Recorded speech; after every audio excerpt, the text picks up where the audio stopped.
सर्वप्रथम आप सभी को मेरा जवाब। सबसे पहले इस रिचेट की धरती को मेरा नमन।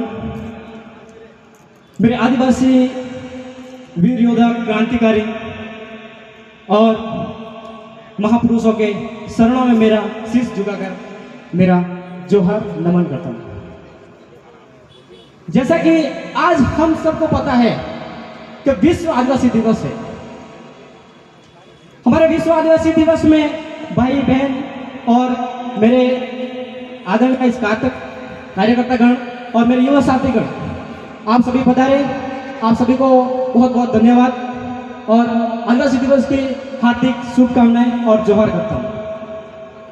जैसा कि हम सबको पता है कि हमारा समाज, आदिवासी समाज स्वतंत्रता प्राप्ति से पहले से ही ये संघर्ष करता आया है और इसके कुछ हद तक हमारे समाज का विकास हुआ है और कुछ हद तक अभी तक संघर्ष जारी है।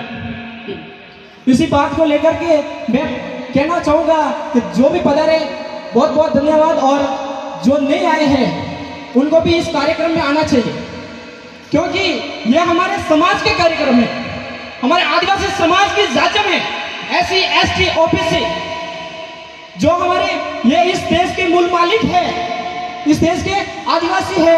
आप सभी को, जैसे कि आप सबको पता है कि हमारे बिरसा मुंडा जी ने कितना संघर्ष किया, उसके आगे भगवान क्यों लगाते हम? बिरसा मुंडा जी के आगे भगवान क्यों लगाते हम? जैसे कि भगवान बिरसा मुंडा के आगे वो आदिवासी के लिए एक भगवान से भी बढ़कर एक उन्होंने संघर्ष किया, इसलिए भगवान बिरसा मुंडा के आगे पूरा नाम भगवान बिरसा मुंडा लगाते हैं। भगवान बिरसा मुंडा को इस समाज के लिए, जल जंगल जमीन के लिए लड़ते लड़ते अपना पूरा जीवन 25 साल की उम्र में निछावर कर दिया और उस बिरसा मुंडा जी को जब अंग्रेज पकड़ करके जेल में डाला गया तो उसकी मौत ऐसे नहीं हुई। क्यों? कि बिरसा मुंडा जी के पूरी रात तड़पते रहे, पूरी रात उसकी संबड़ी उखाड़ के उनको तड़पाया कि बोल इस देश का मालिक नहीं है तू,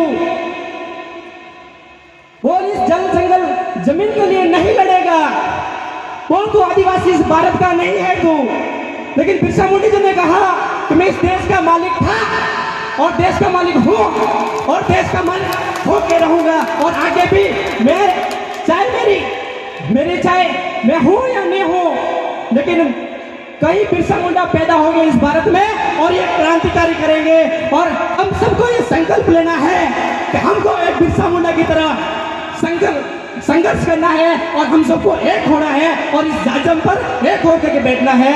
इसी के साथ में जैसे कि जो फूल बनकर जिहा उसे यहाँ मूर्छा दिया गया, जो फूल बन के जिया उसे यहाँ मूर्छा दिया गया। जिसके फौलादों में साँचे डलने चाहिए। अगर कोई छीनता है हक तुम्हारा, अगर कोई छीनता है हक तुम्हारा तो आंखों से आंसू नहीं, आंखों से ज्वाला निकलनी चाहिए, आंखों से ज्वाला निकलनी चाहिए।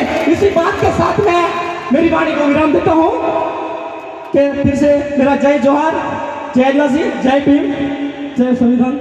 धन्यवाद। जोरदार ताली के साथ जोरदार स्वागत किया गया। साथ